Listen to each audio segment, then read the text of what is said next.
The recording is going to touch on the accessibility features included in iOS 7.1.1. So right now we're going to go to the Settings app. Cha-ching. And so under the General tab is where you should be laid by default there, okay? And in the old previous versions of iOS, accessibility section always used to be at the bottom. You always had to scroll down that because really who wants to use accessibility? But I guess there was quite a bit of audience there because they moved accessibility up here. So I'm just going to use my built-in zoom so I can see what I'm doing. Okay, so we're going to go under accessibility and we'll see what kind of fun stuff is in here. So the first thing you're going to occur is vision and the voiceover. Now I'm not going to turn voiceover on, but I will quickly explain it for you. What voiceover is, it's a screen reader for the vision impaired and blind. It's essentially, you can operate everything on the iPad. You can do everything as you would normally visually do, except the screen would be black. So it'd be very similar, like operating a screen reader on a desktop where you use a whole bunch of keyboard shortcuts to navigate and everything, and the computer talks to you. And so in turn, you can navigate through certain different flicks and everything. Okay? So that's just a very brief description of what voiceover is. But zoom is what I'm using right now. So I can zoom in, zoom out with any app I'm in, and I can increase and I can decrease, and okay, that sounds good to me. So but if you're, and then if what we're doing here is invert colors. So we're just gonna scroll to the right here, turn that switch on, and Bob's your uncle. There you go. Look at that. Everything's inverted. So that goes along with all colors on the device itself, not just black and white. Okay, so this feature would be nice to use, at least for me, for vision impaired. It's nice to use if I'm viewing a document or maybe a web page and there's lots of white text. That's a lot of glare for me. So I like to turn this feature on once in a while just to take some strain off my eyes, you know. Okay, what else do we have here?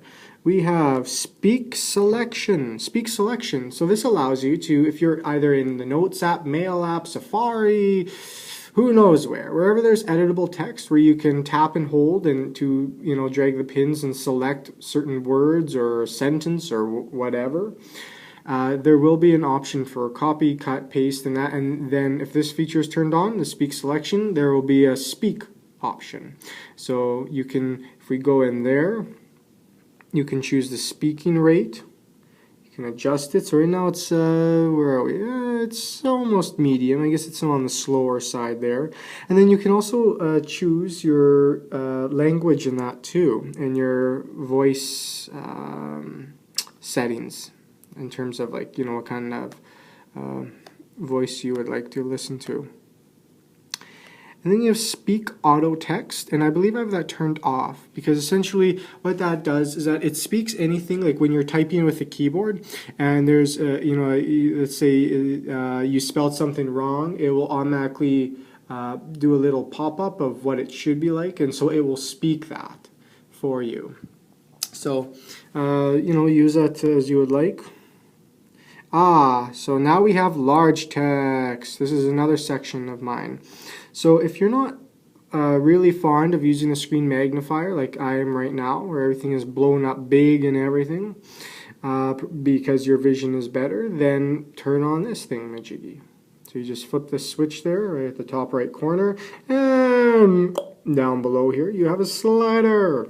So we're just going to take that little circle from the right or left, and we're going to, yeah, if I can see the circle.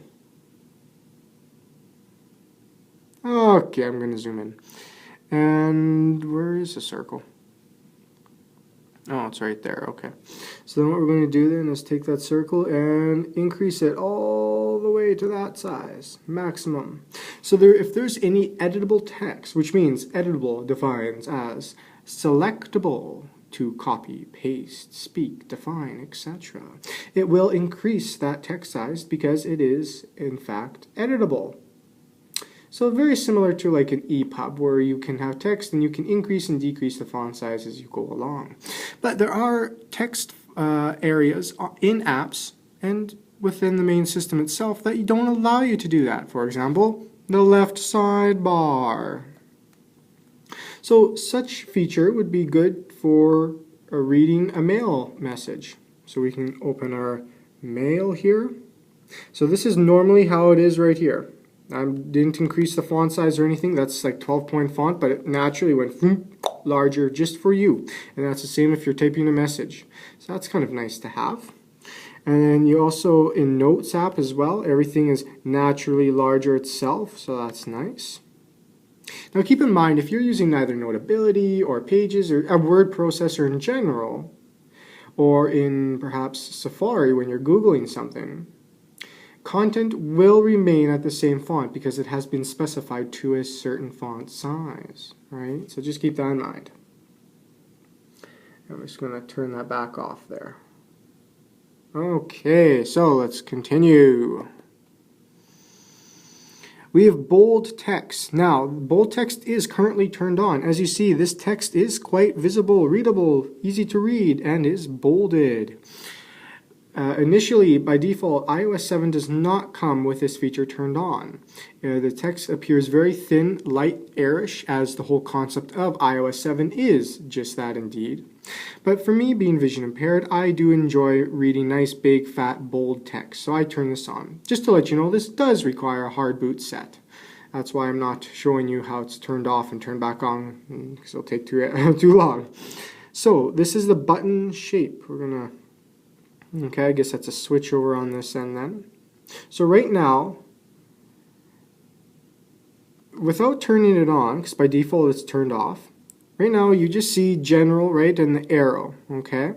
But once we turn this feature on, button shape, you will see, just like in previous iOS versions, you will see an option there. You will see, there you go. So you have an actual shape for yourself. So it kind of helps define things a little bit if it's easier to see that for yourself. Okay, so we're going to go and switch that back off. Okay. Fortunately, I can see the blue against the light background because I'm zoomed in far enough. So, and what else do we have? We have increased contrast. Yes, these are a few features that we're going to get lots of fun into. So we have reduced transparency. Well, why would you want to reduce transparency? Well, I'll tell you. Because as a vision impaired person, it's very difficult to read something, text, or, well, in this case, if we just pull up the Action Center here, right, it's a solid blue background now, okay? And even if we go back to the main iOS system, see the dock itself, it's like a turned to gray color in that. And this is one solid color, the Action Center, okay? So it's easier for me to maybe see like stuff that's not transparent, especially when text is being displayed. Because when I'm reading text, I would like to read it easily, and I don't need other colors and shapes in the background. Okay, so this is a nice feature to use from time to time, for sure. Of course, I like to turn it off though, because I do have that visual aspect yet. So I like to see the pretty blue bar at the bottom and transparency here and there. Like I said, just for images though, not much for actual text reading. Fortunately, there's not much of that here. So, and then we have darken colors. So I suppose this will darken colors a tad. And then over here we have reduce white point. So I'm going to tap on that. And as you just noticed, right, the background turned a little bit more grayer, right? It darkened down a little bit. So that's kind of actually easier for my eyes, because now I kind of can easily distinguish the contrast between this white and then this darker gray. So there you go. Go back to accessibility there. So what else do we have? That was all in, what is that? Increased contrast. We got reduce motion. This is kind of a neat one. I guess when they originally brought out iOS 7, there was the one major thing about it, the whole redesign, is that there was lots of motions. Like if you use the gestures, right, you would see your app go, and then all your apps would just be flying in like a plane, right? And or if you you're in the app switcher, right? So like for example, in iOS, see that alone went whoop, and all the apps came in, right? Or let's say you went to the app switcher, and okay, you want to, go back into the Notes app. So you tap that, and it goes whoop, right like that. So let's go back into the settings, turn this reduce motion off, and we'll see what it actually does for you. Some people do not like this feature, so they can easily turn this on, and it kind of makes things nice. Just kind of fades in, fades out. Nice, gentle, smooth glance. No, that's kind of nice. If we go to the app switcher, nice, just fade in, fade out. Sunrise, sunset. So yeah, it's a very nice feature actually. It is very easy to do that. I kind of like that myself. Motion, I'm not affected by motion with my vision, but it is kind of a nice feature to have, just for a change of things at the very least. What else do we have here? We have on-off labels, because if you haven't noticed, in iOS 7, there is no on and off labels. They're just these little squiggly things. Yeah, that's about it. See, like there's just these little squiggly things here. That's it. That's your on and off. If it's on, it's green. If you turn it off, it's gray, it's off, right? Disabled. So that kind of made, I guess, things a little bit more universal in iOS 7. And they slowly phase that out, right? So if you can flip that switch, there will be labels on, off, or they will have little symbols there for you. And then if you go right to the bottom, so right now we're going past hearing aid stuff, we're going past guided access, physical and motor stuff. A really neat tidbit though, before we continue, is physical and motor. What's really neat is that, what's really neat is that once set up, under this, I think, assisted touch or something like that, because there's a camera, cha-ching, and iPads and iPhones and iPod touches, you can actually set it up so you can turn your head a certain way and it will perform an action you choose, which is kind of neat. It kind of helps there. And then you have home click speed. Because I know some people who don't even have disabilities, period, they just like to click the home button just slowly. So, and then right at the bottom here, you have accessibility shortcuts. We're going to tap on that and let's see what's in here. So when you triple click the home button, yes, this is the home button right here. So if you triple click that, you have the option of either turning on voiceover, invert colors, zoom, switch control, and assistive touch. And you can even turn on multiple ones at the same time. It'll just ask you, what would you like to turn on, right?